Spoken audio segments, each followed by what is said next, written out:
Alors, une petite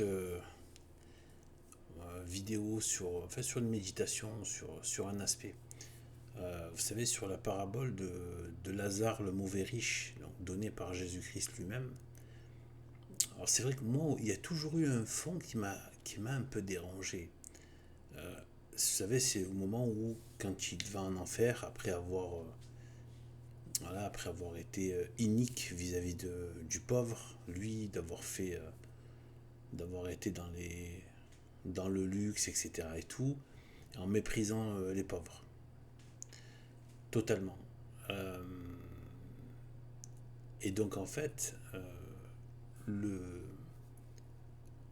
le mauvais riche, en fait, bon, quand il est en enfer,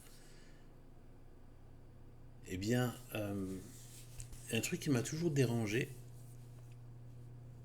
alors évidemment, je cherche pas à contredire, mais ça me dérangeait. Il y avait un aspect avec lequel j'étais pas à l'aise. Sur le fait que, bon, aussi mauvais, méchant qu'il était, malgré tout, il cherchait le bien de ses frères, je me disais. Il voulait pas que ses frères tombent en enfer. Vous savez, quand il dit envoyer Moïse, ou je ne sais plus quel grand de ceux qui sont venus, Abraham, je crois que c'était Abraham et Moïse, je crois, je sais plus, euh, et qu'en fait, et qui dit envoyer, et s'il voit un prophète comme ça, ils vont se convertir, et ça leur évitera de tomber en enfer. Et, et en fait, ce qui est dérangeant là-dedans, c'est que tu te dis, ça veut dire qu'il y a encore, on peut éprouver de la bonté en enfer. Il y a quelqu'un qui peut encore avoir un amour, ne serait-ce naturel, fraternel, pour ses frères, pour ceux qui en ont. Il peut y avoir un ça peut pas être l'enfer en fait. Ça contredit l'enfer. Que dans l'enfer, il y ait quelque chose, un élan, même d'amour naturel. C'est dérangeant de se dire qu'il y a un élan d'amour dans l'enfer. C'est dire à quel point, quand même, là, ça fait quand même un peu cogiter sur le fait que vraiment, c'est le contraire. L'enfer, c'est vraiment le contraire du royaume de Dieu, qui est le royaume de l'amour de Dieu. Et qu'on voit à quel point c'est contradictoire avec l'enfer. C'est pas que la différence symétrique opposée entre la joie et la peine, le bonheur et le supplice abominable. C'est pas voilà, le côté plaisir, déplaisir seulement. C'est aussi des vertus, mais aussi simplement en fait, voilà, de l'être même de Dieu qui est l'être d'amour, de charité. Donc pas au sens moderniste, hein, évidemment. La secte moderniste, c'est de la crasse gauchiste, c'est de la chariaté. Faut pas écouter ça. Je fais toujours ce genre de parenthèse parce que il nous pollue, il parasite. Nous sommes quasiment plus personne. Il faut pas laisser les derniers grains de sel se laisser corrompre, se laisser voilà. Et voilà. Non, non, il faut toujours. Maintenant, il faut le faire. Il faut aiguiser les tranchées.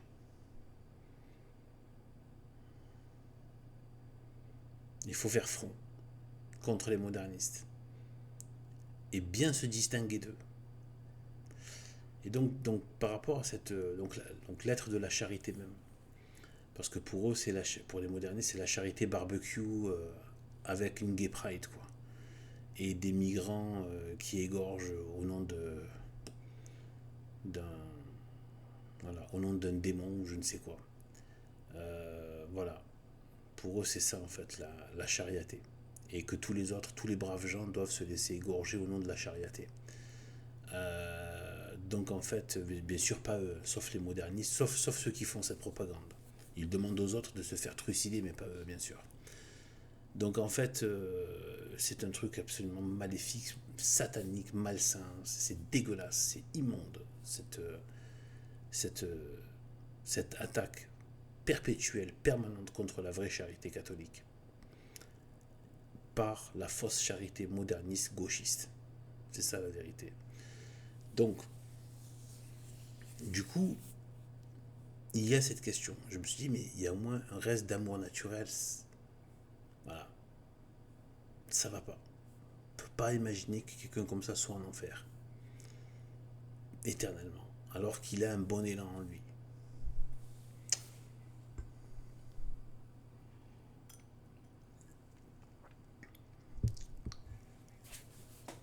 Et bien en fait, quelques siècles plus tard, Jésus lui-même a expliqué cette parabole du mauvais riche et de Lazare à Sainte Catherine de Sienne dans le dialogue. Le fameux, l'inénarrable, l'illustre, divinement dicté.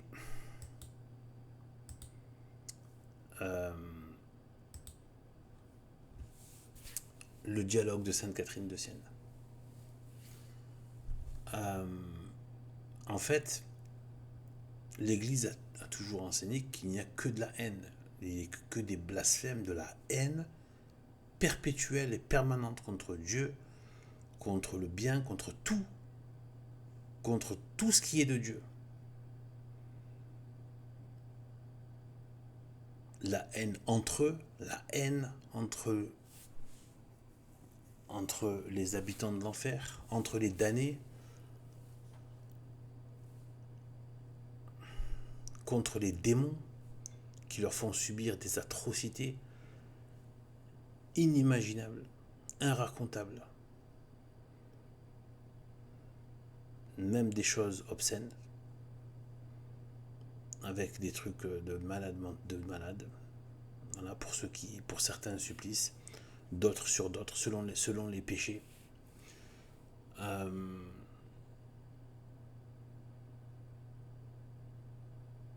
Il y a des références là-dessus. Je ne rentre pas trop dans le détail. Mais sur le livre Témoignage de l'enfer, validé par le catholicisme, bien sûr. Validé par l'Église catholique. Eh bien, en fait, imaginez donc le tortionnaire démon, le démon tortionnaire haineux, en train de faire des atrocités, et il n'y a que de la haine, plus la haine contre Dieu, la présence abominable, infecte, insupportable de Satan lui-même, qui imprègne tout. Rien qu'un démon, sa présence est insupportable. C'est possible que le cœur lâche rien qu'en voyant un démon dans sa véritable apparence, quoi. Satan, n'en parlons même pas. Mais l'âme ne s'anéantit pas. Elle ne peut pas juste disparaître pour que ça s'arrête, puisque Dieu l'a faite immortelle.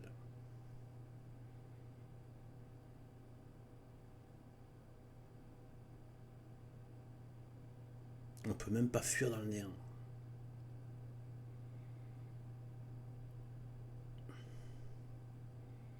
Sans aucune perspective de report, etc. Eh bien, en fait, c'est la haine. C'est ce que nous enseigne l'Église catholique. Et là, on voit que c'est parfaitement, mais parfaitement cohérent. Sainte Catherine de Sienne, donc, qui reçoit cet enseignement directement de Jésus-Christ.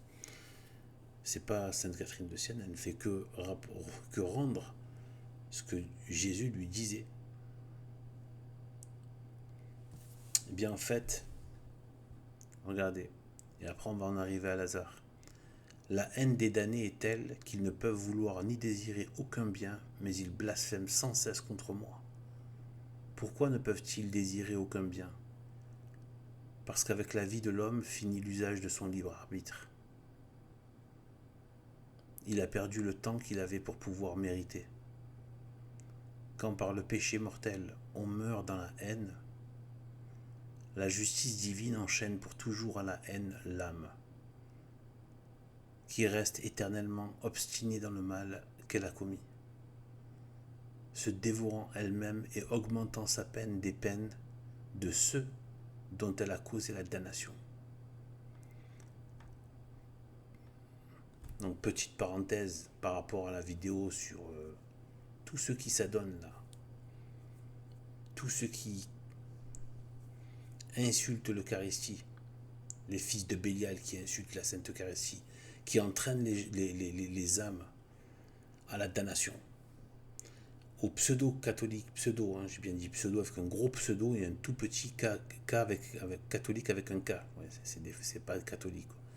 Qui donnent, qui font les modernistes et qui causent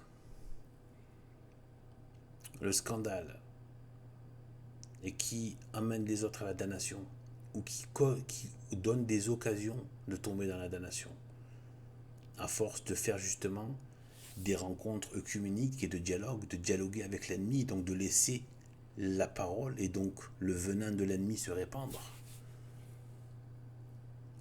Qui sait ce que ça peut faire dans l'esprit de quelqu'un à force au fil des jours, des semaines, des mois, des années, qu'ils vont tomber dans qu'ils vont lâcher Dieu, lâcher le catholicisme traditionnel, partir en vrille, etc., etc. Et donc, ça s'est vu, hein, ne croyez pas, ça s'est vu. Hein.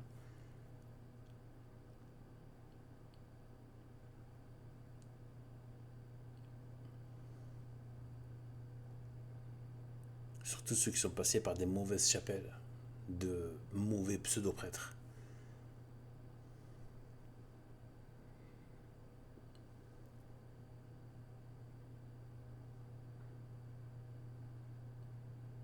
Même c'est des vacantistes. Il n'y en a pas beaucoup, des mauvais, mais il y en a.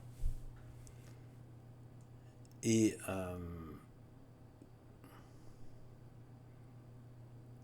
mais en dehors de ça, tous ceux qui sont, imaginez tous ceux qui sont dans le monde, qui ne sont même pas dans le catholicisme, et qui le haïssent et qui vomissent, qui le blasphèment H24. Encore récemment, j'ai entendu parler de cérémonie de Molière, de voilà, voilà, encore un blasphème contre le Christ. Et évidemment, toujours pareil. Pourquoi? Si vous saviez qu'il y a le côté la haine, oui, j'ai de la haine. Comme le roi David, dans un de ses psaumes, je hais ceux qui vous haïssent. Oui, j'ai de la haine contre ceux qui haïssent Dieu. Et ceux qui le manifestent de cette façon diabolique par le blasphème et la haine publique avec la moquerie. Oui, j'ai de la haine contre eux. Et donc, et contre ce qu'ils disent et ce qu'ils font. Et donc,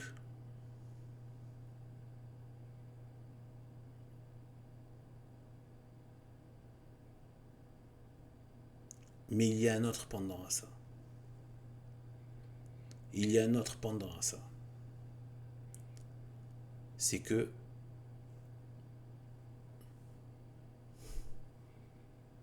ce sont des apologètes, malgré eux. Ils font l'apologétique de la vérité du Christ. Malgré eux. Là où ils croient se moquer et détruire, ils sont contraints, c'est la puissance de la providence. Ils en font l'apologie et ils démontrent que c'est la vérité. JO 2024 et toutes les autres crasses permanentes contre le catholicisme.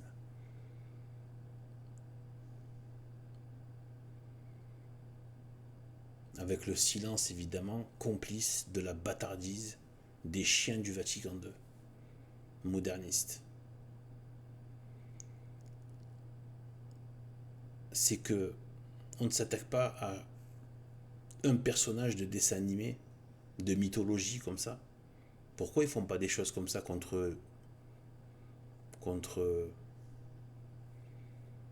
je sais pas,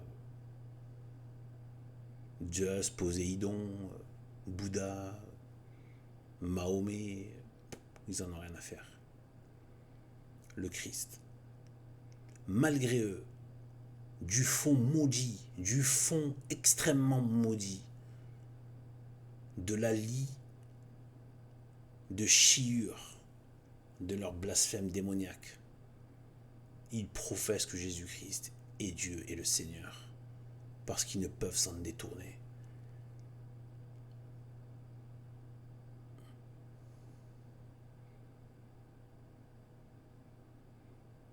Et le démon tire sa force en attaquant la vérité. parce que par lui-même, il n'a pas de force. Le démon se plaît dans sa souillure et diffuse la souillure, mais pour ça, il faut qu'il attaque quelque chose de sain. Ce qui n'est pas sain n'a pas de valeur pour le démon, parce que lui-même n'est pas sain. Ils attaquent le Saint des Saints, qui est Jésus-Christ, le Fils de Dieu, par qui nous connaissons la très sainte Trinité, Père et Saint-Esprit aussi.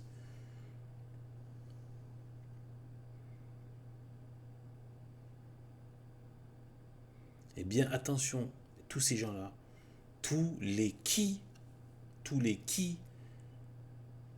diffusent la pornographie, les menteurs, les gauchistes, les cafards, les athées, les moqueurs de Dieu dans les commentaires, dans les discussions, dans les blablas sociaux, etc.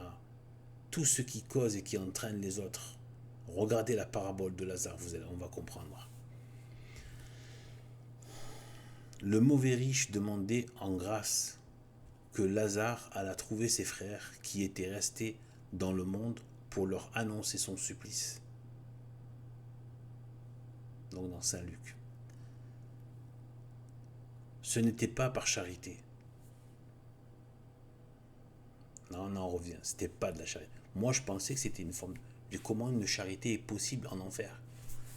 Jésus-Christ parle. On ferme tous nos bouches. On écoute. Ce n'était pas par charité qu'il le faisait, ni par compassion pour ses frères.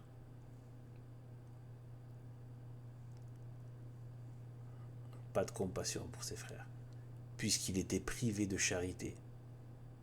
Il insiste, le bon Dieu. Il était privé de charité. Ça veut dire qu'en enfer, il n'y a pas de charité. Il n'y a que de la haine. Apparemment, même vis-à-vis de ceux qu'on a aimés sur cette terre. Ceux qui tombent en enfer n'ont plus aucune forme de charité. Et qu'ils ne pouvaient désirer rien d'utile.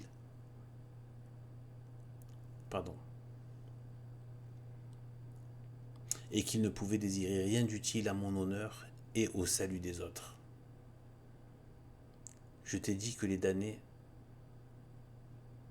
ne peuvent vouloir aucun bien à leur prochain et qu'ils me blasphèment parce que leur vie a fini dans la haine de Dieu et de la vertu. Je fais une petite parenthèse avant. Là, on va arriver au mauvais riche, mais encore une parenthèse par rapport à la démonie qui s'est emparée de l'expression publique sociale dans ce pays qu'est la République, 1789. C'est pas la France. La terre est française, mais le pays social n'est pas la France. C'est la République 1789. Régime d'occupation.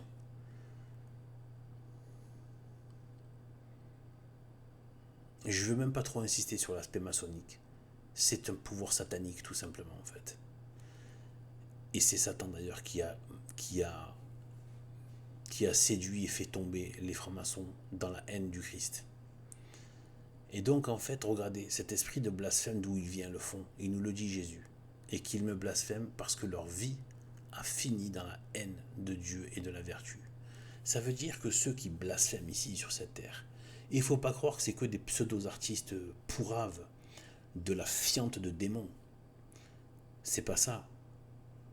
Tous les gens, même le gens, moi j'ai déjà testé juste, mais les gens sont des blasphémateurs, distributeurs automatiques de blasphème. Dès que tu dis, je mets au défi, parler de Dieu, du christianisme, de l'église catholique à n'importe quel, à des blancs en France, hein, dans cette république, surtout aux blancs, même les autres ils vont l'insulter d'une autre manière, même les musulmans vont s'en moquer, mais d'une manière islamique, de la vérité chrétienne, etc. Mais c'est pas ça, les talmudiques pareil, mais on va dire le français blanc de base, c'est une bouche distributeur de blasphème, dès qu'il entend. Et en fait, on se dit, non, mais d'habitude, il n'en parle pas. Oui, mais parce qu'il n'a pas l'occasion, mais c'est son fond. C'est son fond. C'est comme quand quelqu'un a une haine larvée contre quelque chose. Tant qu'il n'est pas en contact avec cette chose, tu n'as pas l'impression qu'il a la haine de ça. Mais dès qu'il est mis en contact avec ça, tu vois le vrai truc qu'il avait au fond par rapport à telle chose. Et bien là, c'est pareil. Comme ils ne sont pas en contact avec la religion, vous n'avez pas l'impression que ce sont devenus d'immondes blasphémateurs, démons possédés. Mais dès qu'ils sont mis en contact, ne serait-ce qu'en parole ou quoi, avec la vérité du Christ, c'est automatique, ils vomissent des tonnes, des torrents de blasphème. Il y a un esprit de blasphème, et là Dieu nous le dit, parce que leur vie a fini dans la haine de Dieu et de la vertu. Ça veut dire que cet esprit de blasphème qu'on retrouve aussi dans l'Apocalypse de la fin des temps, c'est encore eschatologique ça, cet esprit de blasphème permanent, couverte de noms de blasphème. C'est pas pour rien. La grande prostituée, couverte de noms de blasphème, le monde blasphème. Le blasphème est un des signes eschatologiques permanents. Ça montre. Et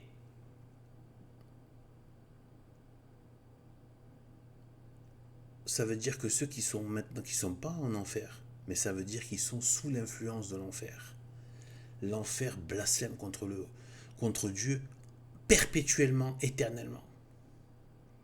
Donc ceux qui sont en contact avec les enfers par les démons ont cet esprit de blasphème. Ça vient des enfers en fait. Il faut bien capter ça. Mais ils y ont adhéré parce qu'ils ont un libre arbitre. En tout cas à ce stade, ils peuvent toujours se convertir.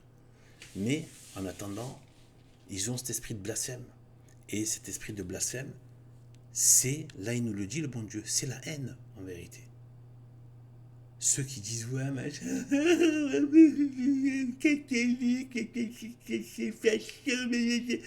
oppresseur et tout, ferme-la, espèce de goulag que tu es, espèce de goulag que tu es, espèce de guillotine que tu es, espèce de Hitler que tu es. Hitler ça vient de votre monde moderne en fait. Toutes vos crasses, vos Staline, c'est vous. Et en fait, la vérité, c'est qu'ils ont la haine de Dieu. Et quand on est catholique, on leur rappelle. Et c'est là leur haine de fou. On leur rappelle Dieu. On leur rappelle. On dit qu'on est un des... Non, mais juste qu'on est un rappel. Ça les remet en contact avec la réalité de Dieu et du Christ. Ils deviennent dingues.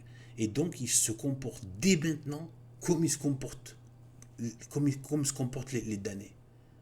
C'est une espèce de sclérose dans la haine.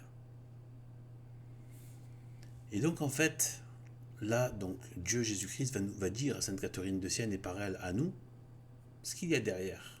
Pourquoi? Qu'est-ce que chercher le mauvais riche en voulant avertir ses frères? C'était pas de la charité. Pourquoi la demande du mauvais riche? Il la faisait parce qu'il avait été le plus grand parmi ses frères et qu'il leur avait fait partager les iniquités de sa vie. Il était ainsi cause de leur damnation. Et il craignait de voir augmenter sa peine, leur tourment devant s'ajouter aux siens.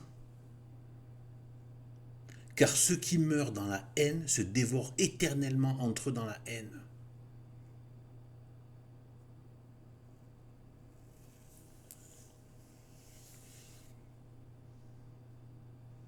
C'est chaud là, après je vais sortir, je vous dis, méditez sur tout ça, je vais prendre un peu l'air. Mais là, nous, on a, dans ce temps de miséricorde, on a encore un peu cette possibilité. On n'est pas au ciel, mais on peut encore au moins. Je vous dis, ça veut dire que, vous avez vu ce qu'il dit juste avant? Leur tourment devant s'ajouter aux siens. C'est-à-dire que ceux dont on a causé la damnation, si on est en enfer, chaque fois qu'il y en a un qui tombe, toute sa peine horrible de l'enfer s'ajoute à celui qui l'a entraîné en enfer. Imaginez ceux qui ont entraîné des millions, voire par la suite de milliards de gens, des millions de gens, ne serait-ce que 10, 3, 4, 5.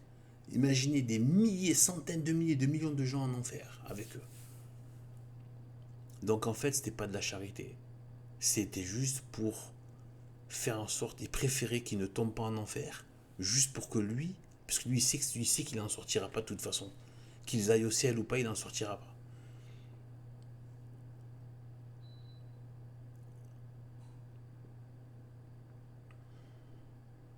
C'est juste pour qu'en fait, donc il n'y a pas d'amour, il n'y a pas de charité. C'était pas pour leur bien en fait. C'était pas pour qu'ils aillent au ciel.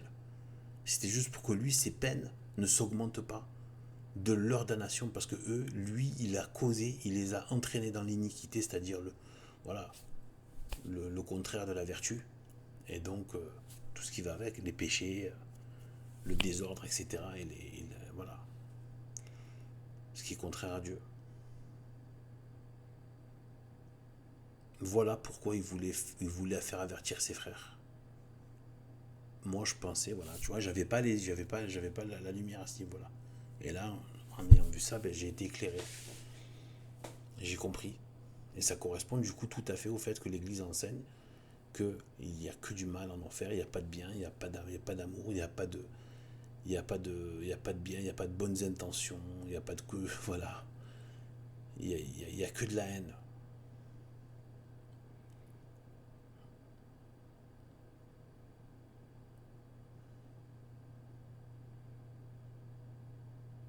Si on veut se donner une petite idée de ça, il n'y a qu'à voir. On a tous normalement vécu ça, si on a un petit peu de vécu, des situations où vous vivez dans un environnement social de haine. Ça peut être au travail, entre amis, dans un endroit, entre voisins, dans un climat, dans la famille, ou d'autres choses, dans un climat avec des gens de haine, en fait, la vraie haine qui est là. Comme c'est pesant, comme c'est horrible, eh ben c'est rien ça. Ça, c'est une petite brise de printemps par rapport à la haine en enfer. L'état de haine infernal généralisé, sans qu'aucun autre mal ne diminue. L'un n'empêche pas l'autre, tous les maux en même temps, tous les supplices, toutes les horreurs en même temps.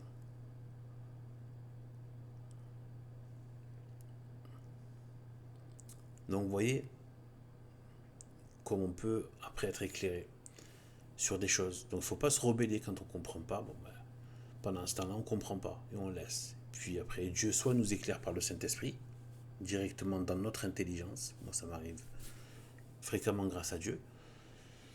Mais ça m'arrive aussi beaucoup fréquemment aussi, par les instructions de ce que je lis, ce que j'entends, des sermons ou des textes comme ça. Voilà, ça donne une autre perspective des choses. Et c'est bon. Ça sort de la mentalité de cancre là, de la secte Vatican de maudite, moderniste, des déguisés en catholique, des fils de Satan déguisés en catholique, les modernistes. Voilà. Donc, sur ce, que Dieu nous bénisse et à bientôt.